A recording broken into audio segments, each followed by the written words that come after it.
Advocate Farheen Ansari and welcome back to my channel.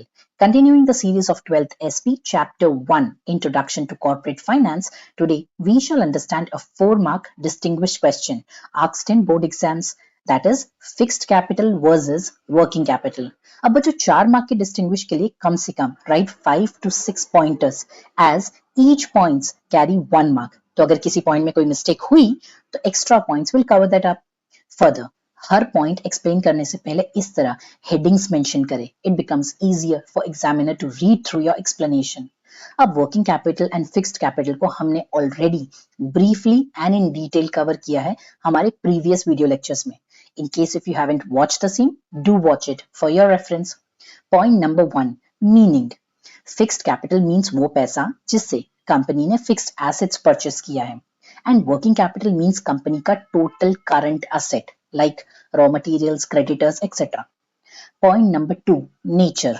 Fixed capital business में long term यानी permanently रहता है. जैसे लैंड परचेस कर लिया, अब ये बिजनेस में फॉरएवर यूज होता रहेगा.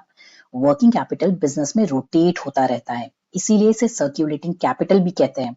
जैसे रॉ मटेरियल हर महीने खरीदना पड़ता है. Number 3, purpose. फिक्स्ड कैपिटल से कंपनी फिक्स्ड एसेट परचेस करती है, जैसे furniture, fixtures, plant and machinery etcetera. Working capital से कंपनी अपने short term needs and requirements पूरी करती है, जैसे स्टॉक परचेस करना है, रिकरिंग एक्सपेंसेस मीट करना है etcetera. Point number 4, sources. Fixed capital क्योंकि ह्यूज अमाउंट लगता है, कंपनी ये funding shares, debentures, stocks issue करके जनरेट करता है.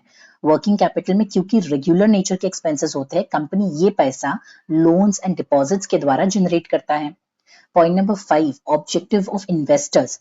इन्वेस्टर जब फिक्स्ड कैपिटल में इन्वेस्ट करते हैं तो उनका ऑब्जेक्टिव लॉन्ग टर्म प्रॉफिट होता है. एंड इन्वेस्टर्स जब वर्किंग कैपिटल में इन्वेस्ट करते हैं तो उनका ऑब्जेक्टिव इमीडिएट या शॉर्ट टर्म रिटर्न होता है.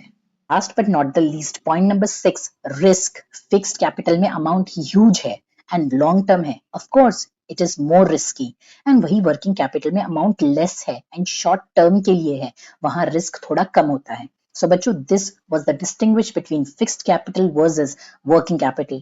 Hope you've understood the same. And in case of any questions on this topic, do let me know in the comments below. And for notes on this topic, do join my Telegram group, of which the link is provided in the description.